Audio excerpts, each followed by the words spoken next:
ஆண்டவராய் இயேசு கிறிஸ்துவின் நாமத்தினாலே உங்கள் யாவருக்கும் அன்பான வாழ்த்துக்கள். இந்த ஞாயிற்றுக்கிழமையிலே கர்த்தர் நமக்கு கொடுக்கிற வார்த்தை மத்தேயு எழுதின சுவிசேஷத்திலே 3வது அதிகாரத்தில் 8வது வசனம். மனம் திரும்புதலுக்கு ஏற்ற கனிகளை கொடுங்கள், ஆண்டவருக்கு மகிமை உண்டாவதாக. பாருங்க, யோவான் ஸ்நானகன் யோர்தானு பக்கத்துல இருக்கிறான். அந்த நதியோரத்திலிருந்து தன்னிடத்துல வருகிறவர்களுக்கு பாவ மன்னிப்புக்கென்று ஞானஸ்தானம் கொடுத்து கொண்டிருக்கிறார். அப்ப பாருங்க, ஏராளமான பேர் அவரிடத்துல வருகிறார்கள். எருசலேமிலிருந்து வருகிறார்கள், பார்த்தீங்கன்னா யூதேயா தேசத்திலிருந்து வருகிறார்கள், யோர்தானுக்கு அப்புறத்துல இருந்து அநேகர் அவரிடத்துல வருகிறார்கள். பாருங்க, சதுசேயரும் பரிசேயரும் கூட வந்தாங்களாம். இப்படிப்பட்டவர்கள் எல்லாமே எதுக்கு வந்தாங்க தெரியுமா? யோவான் இடத்துல ஞானஸ்தானம் பெறுவதற்காக வந்தார்கள். இதையெல்லாம் பார்த்தார். அவர் என்ன தெரியுமா பேசினாரு? விரியன் பாம்பு குட்டிகளே, வரும் கோபத்துக்கு தப்பித்து கொள்ள உங்களுக்கு வகை காட்டினவன் யார் என்று சொல்லி கேள்வி கேட்கிறார். ஏன் தெரியுமா அப்படி கேட்டாரு? விரியன் பாம்புக்கு ஒரு சுவாபம் இருக்கிறது. அது மனம் திரும்பாத ஒரு சுவாபம். அது என்ன சொன்னாலும் கேட்காது, மனம் திரும்பவே திரும்பாது. அது என்ன சொன்னாலும் காதை அடைச்சு வச்சுக்குமா. யார் என்னது நல்ல சொன்னாலும் சரி, அதை கேட்க விரும்பாது. அது அகந்தியோடு நடந்து கொள்ளும், ஆணவத்தோடு நடந்து கொள்ளும். வேதத்துல வாசிக்கிற போது சங்கீத புஸ்தகத்தில் இப்படி வாசிக்க முடியும். பாம்பாட்டுகள் எவ்வளவு வினோதமாக ஊதினாலும் தன்னுடைய காதுகளை அடைத்துக் கொள்கிற செவிட்டு விரியனை போல இருக்கிறார் என்று சொல்லி எழுதப்பட்டிருக்கிறது.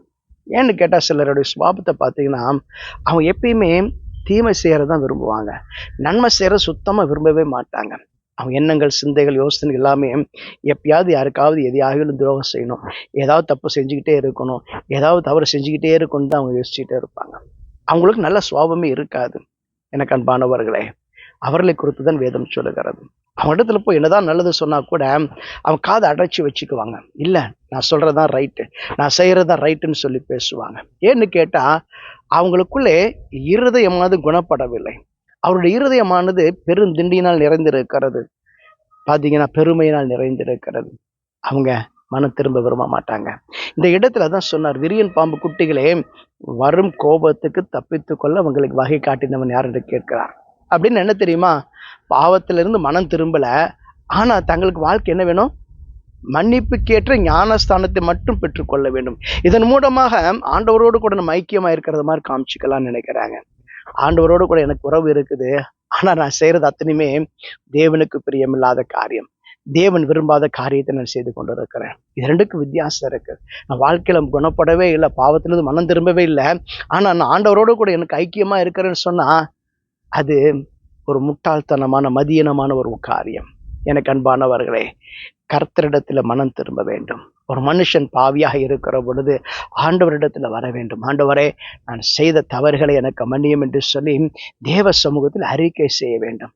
அது என்ன பாவமா இருந்தாலும் சரி, அது ஆண்டவர் மன்னிக்கிறதற்கு இரக்கமுள்ளவராக இருக்கிறார், தயவு உள்ளவராக இருக்கிறார்.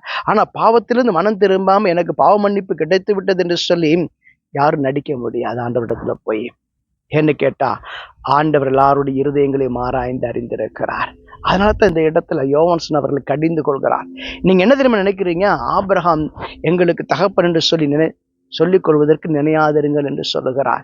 ஏன்னு கேட்டா, அவங்க என்ன நினைச்சாங்கன்னா, நம்ம ஆபிரகாமுடைய வம்சத்தார், நம்ம ஆபிரகாமின் வழியிலே வந்தவர்கள், அதனால நமக்கு என்ன இருக்கு தெரியுமா? நமக்கு இந்த பாவ மன்னிப்புங்கிறது நமக்கு கொடுக்கப்பட்டிருக்கிற ஒரு கிஃப்ட் நினைச்சுக்கிட்டாங்க. இல்ல, கிஃப்ட் கிடையாது. அவங்க மனம் திரும்ப வேண்டும் என்று சொல்லி கர்த்தர் எதிர்பார்க்கிறார். ஒருவேளை நீங்கள் ஆபிரகாம் சந்ததியாவே இருந்தா கூட உங்க வாழ்க்கையில பாவம் இருக்கும் என்று சொன்னால், தவறு இருக்கும் என்று சொன்னால், இந்த தேவ சமூகத்திலே மனம் திரும்ப வேண்டும்.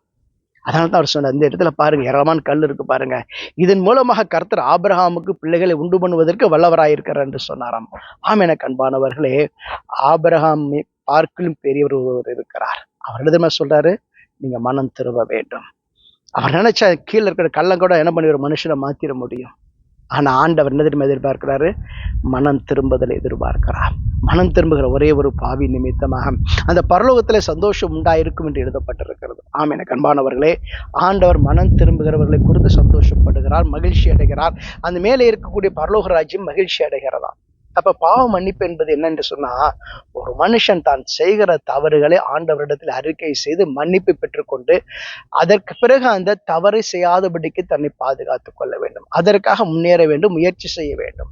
அதனால தான் ஆண்டவர் நிதிமா சொன்னாரு. பாத்தீங்கன்னா, வெளிப்படுத்தல் விசேஷத்துல கடைசி புத்தகத்துல வாசிக்கிற போது ஆண்டவர் இப்படிதான் சொன்னார், நீதி செய்கிறவன் இன்னும் நீதி செய்யட்டும் என்று சொன்னார், பரிசுத்தம் உள்ளவன் இன்னும் பரிசுத்தமாகட்டும் என்று சொன்னார். அப்படின்னா இன்னும் நீ பரிசுத்தத்துக்கு மேல் பரிசுத்தமாகுவதற்கு நீ விரும்பு என்று சொல்லுகிறார். நீ நீதி செய்திருக்கிறாய், அந்த நீதி உனக்கு போதாது, இன்னும் அதிகமாக நீதி செய்ய முயற்சி செய் என்று ஆண்டவர் சொல்லுகிறார். ஆனா இன்னொரு பக்கத்துல பாத்தீங்கன்னா அசுத்தம் உள்ளவன் இன்னும் அசுத்தமாகி கொண்டே இருக்கிறான், பாவியானவன் இன்னும் பாவியாகி கொண்டே இருக்கிறான். ஆண்டவர் பாவி என்ற மரணத்தை விரும்பவில்லை, அவன் மனம் திரும்ப வேண்டும் என்று சொல்லி கர்த்தர் விரும்புகிறார். வேதத்தில் இந்த இடத்துல அவர் பாருங்களேன், யோவான் என்னதுமா சொன்னாரு, இப்பொழுது கோடாரியானது மரங்களின் வேர் அருகே வைக்கப்பட்டிருக்கிறது. மனம் திரும்பாதவர்கள், கனி கொடுக்காதவர்களுடைய அந்த என்ன பண்ணுவாங்க தெரியுமா, மரங்கள் எல்லாம் வெட்டப்பட்டு அக்னியிலே போடப்படும் என்று சொன்னார். அதனுடைய அர்த்தம் என்ன தெரியுமா, மனம் திரும்பலன்னு சொன்னா அதனுடைய முடிவு பயங்கரமாக இருக்கும், அதனுடைய விளைவு பயங்கரமாக இருக்கும், அதை உணரவில்லை என்று சொல்லுகிறார். என்ன தெரியுமா, கோடாரியை கீழே வச்சிருக்காங்க, மரத்தோட வேரழுக வச்சிருக்கிறாங்க. அப்படின்னா அது அழிக்கப்படுவதற்கு ஆயத்தமாக இருக்கிறது, அது கட் பண்ணப்படுவதற்கு ஆயத்தமாக இருக்கிறது.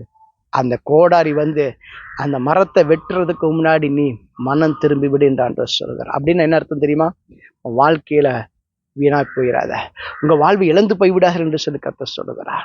அந்த இடத்துல பாருங்களேன், அவர் சொன்னாரு, ஆண்டவர் கோதுமையை எடுத்து என்ன பண்ணுவாராம், தம்முடைய களத்திலே விலக்கி நன்றாக சேர்த்து வைப்பாராம். கோதுமையை சேற்று வைப்பார், தம்முடைய களத்திலே சேர்த்து வைப்பார். ஆனால் அதில் இருக்கக்கூடிய பதறையோ அவியாத அக்னியில சுட்டரிப்பார் என்று எழுதப்பட்டிருக்கிறது. எனக்கு அன்பானவர்களே, ஆண்டவராய் இயேசு கிறிஸ்து வருகிற காலம் ஆயிற்று. அவர் வருகிற வேலை இப்பொழுது வெகு வகுவாய் பக்கத்துல இருக்கிறது, நெருங்கி கொண்டு இருக்கிறது.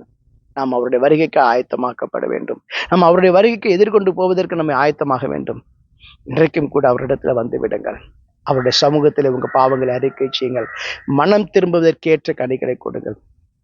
அப்பொழுது உங்க வாழ்க்கையில கர்த்தர் ஒரு பெரிய மாற்றத்தை கொண்டு வருவார்.